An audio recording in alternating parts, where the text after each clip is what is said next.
Welcome back, everyone. As you probably guessed from the title and the thumbnail, this is the rifle that we are talking about today. This one is one of the most requested rifles ever on the channel. You guys wanted to see it, so I reached out to the folks over at Andro Corp and requested one. So just full disclosure on that right up front. They did send the rifle out for testing. We've had it in for a few months now. We've just crossed the 1,000-round mark with it. So we are bringing you guys the review. And I suppose we should just kind of walk through it piece by piece for some semblance of order. Out here on the end, of course, we do have the siege suppressor on there. Full video on that is coming, but as it ships, of course, it ships with an A2. And as many of y'all know, I am a big A2 muzzle device fan, so it is a win-win because it is relatively inexpensive. It also works extremely well. As we continue back to the barrel, I should note, I think there's probably going to be a lot of new folks that are watching this video just because it is sort of like an entry-level price gun. The barrel and the bolt carrier group really are the heart and soul of the AR-15, the two most important components in my opinion. So they picked a couple bangers here with this combination. So the barrel itself is made by Ballistic Advantage. It is a 16-inch 5.56 mid-length 4150 CMB steel nitrided barrel. And many of you guys who have watched the channel for a while know that I have a ton of Ballistic Advantage barrels. They guarantee MOA accuracy, which we will get to here in just a second. The mid-length gas system on this gun will give you guys a softer shooting experience than what you would get with like a carbine length gas system, which a lot of the budget guns are going to have. So it definitely is a soft shooter, even running it mostly suppressed as we have done so far. The gas block itself is nitrided as well, and it is dimpled into the barrel. So what that means for the new folks, again, is that they actually drill into the barrel where the set screws are, and then they either use rock set or some type of high temp thread locker on there. I'm not sure which, because I tried to pull it off and it was extremely tight, which is exactly how it should be. That is one of the strongest ways to mount the gas block to the barrel, so big fan of that. Up here we have this 15-inch M-LOK handguard. Some pros to it, right? It has the top rail all the way down, which I like, so that way if you guys are going to add accessories or anything like that, it makes it easy to do. Sights, of course, we have a light here at the 12 o'clock position with our grips, that way we can easily activate it if we need to, and that is the Streamlight RM1. But getting back to the actual M-LOK handguard itself, it has M-LOK all the way around at the 3, 6, and 9 o'clock position, as well as the intermediary positions. So honestly, however you would want to set something up, you absolutely can with this rifle. There's nothing holding you back in that regard, I suppose I could say. Now we're going to get to one of the cons of the rifle, if you will, or something that could be improved. And it really is going to be the only time you're going to hear me say this throughout the review, but it's going to be how the handguard is attached. Now, the reason I say that is it doesn't have any type of component that is going to prevent it from walking forward or moving side to side. It is mounted with tension only, tension with the clamp here around the barrel nut. Now, again, they did the right thing in terms of how they actually do install it, because they used blue Loctite on there, a ton of it. I actually did take that off for some of the photos that you guys have seen so far throughout the video. And I mean, they have that thing snugged up. Like I said, we just crossed 1,000 rounds. It never moved. I just think that something, a anti-rotation design would be a way they could improve. Again, I get it. It is a price point gun, but that is going to be one of the cons to it. But again, we didn't see any actual issues with it.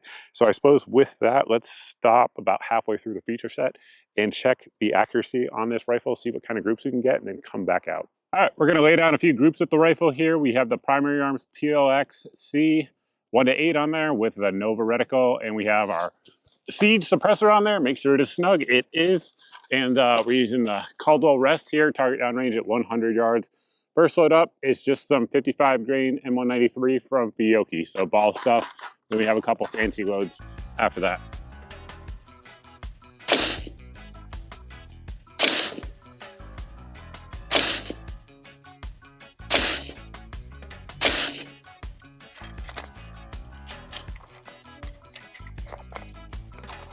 Next load up here is going to be this Norma 69 grain match. It's a 223 loading. I should note that all the ammo we've used throughout the entire video has come from our friends at Firearms Depot. They're our main channel sponsor for ammo in this caliber, so we definitely appreciate that. Definitely check them out if you guys are looking for ammo. Good folks. And we'll see how this load does.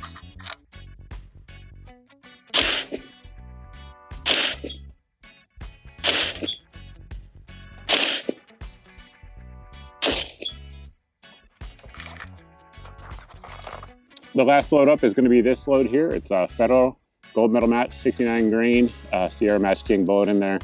Historically, one of the most accurate loads that we use here on the channel. But every rifle is its own animal, so we will see how this one likes it.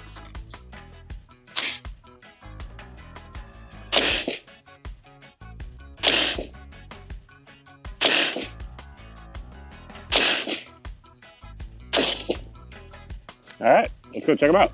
First load up, of course, that M193, and right there, center to center, we're at 2 1/8 inches on that one, so certainly not bad at all for ball ammo. Then we came over here, I believe, anyway, with that Norma, and that's a good looking group there.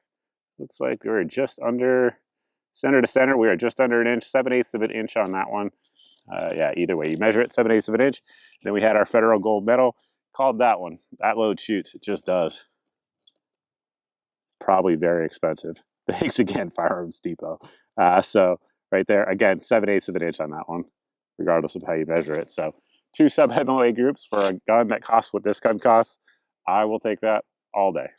As y'all just saw, that Ballistic Advantage barrel lived up to the hype. Those are some pretty impressive groups for a gun at this price point, at least in my opinion. Continuing on back to the receiver set, the upper receiver there is T-marked, which is something that a lot of folks do like. It also has our forward assist and shell deflector.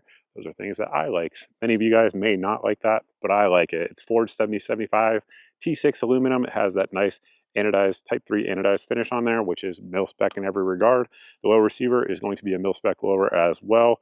Nothing fancy in terms of flared magwell, anything like that. As it ships, you guys have probably seen me shooting with it throughout the review. It comes with a mil-spec stock, which is perfectly fine and usable, as well as an A2 grip. We have replaced those here on this rifle. We have the Magpul stock on there, which is really good. And then we have this dye-free company, Kung Fu grip, rather, which I'll probably do a separate review of because it's a very interesting product. However, continuing on back there, you do see that we have perfect staking on the castle nut, which I certainly like. The trigger itself is a mil-spec trigger. Nothing fancy at all about it. It's AR-15, exactly what you would expect. Basically, you're right on the wall as you start to press, and then it breaks right around 5 pounds. It's clean, it's crisp. Nothing to complain about at all for the trigger itself. It does come with an ambi safety, which is a feature that you don't find on a lot of budget guns. I do dig that. And then additionally, like we talked about, the barrel and the bolt carrier group are the heart and soul of the rifle. This one here comes with an AO Precision bolt carrier group, and anybody who follows me on my social media, you guys probably know I talk about these relatively frequently and post about them relatively frequently as well, because in terms of bang for the buck bolt carrier groups, kind of hard to beat in my opinion. They are literally made to the exact mil spec that goes out to rifles that soldiers, airmen, Marines, etc. are all using. A truly mil spec, and when I say truly mil spec, I mean every single spec that goes into the AR-15 bolt carrier group, it meets it. So it has that chrome lined 8620 carrier with the forward assist serrations on there. It has the chrome line gas key, and it has the chrome line internal portion where the bolt rides, and then the bolt itself is made out of 158 Carpenter steel. It is MP and HP tested. Really just a fantastic product in terms of a bolt carrier group. And then the actual buffer in there is going to be an H buffer as well. That's something that doesn't come with a lot of the budget guns as well, just adding to the overall smooth shooting impressions that you do get with the rifle at this price point. Charging handle, last thing to talk about there, it is mil spec, nothing fancy going on at all. However, it works just fine and has been working for 70 years now, so not going to complain about that. So with that, I think we covered all the important features of the rifle. One thing before we talk about reliability that I do need to mention is to thank the folks over at Brownells. They are our main channel sponsor. They sell all types of different things, basically every accessory on this gun right here, with the exception of this optic, because that, of course, is primary arms only. But if you're looking for the stock, the grip, the forward, vertical grip, the light, anything like that, ammunition, gunsmithing supplies, all of those things can be found over there at Brownells. Big thank you to them for sponsoring the channel. Now getting back into the rifle itself, let's talk reliability. So again, we fired it with this linear diffuse suppressor on there. Again, full video is coming. And we've also fired it with just the A2 muzzle device. Like I said, just over 1,000 rounds. How many malfunctions do you think we had? Yeah, a grand total of zero. Zero malfunctions at all with this rifle. You guys have seen the accuracy. The next big thing to talk about is going to be price point. However, on YouTube, they are relatively restrictive on price point, but what I will tell you, it is extremely inexpensive for what you get. It is a high value proposition. If you guys are watching this anywhere besides YouTube, there will be a link down below to pick one up at a very good price. It'll be the cheapest I know of anywhere on the internet. And if you think about kind of like the kings of budget rifles over the years, Honestly, the two big ones that come to mind are going to be the Smith & Wesson M&P Sport, of course, and then also the Palmetto State Armory, you know, their Nitride Freedom series with their mid-length barrels. This rifle is cheaper than both of those, just to put that in perspective and let you guys know the kind of price point that we are talking about. In terms of an entry-level AR-15 right now, I think it's the best one on the market as we close out 2024 and go into 2025. Could that change 5 years from now? It certainly could. However, right now, it's fantastic, and for the value you get for it, it's really hard to complain.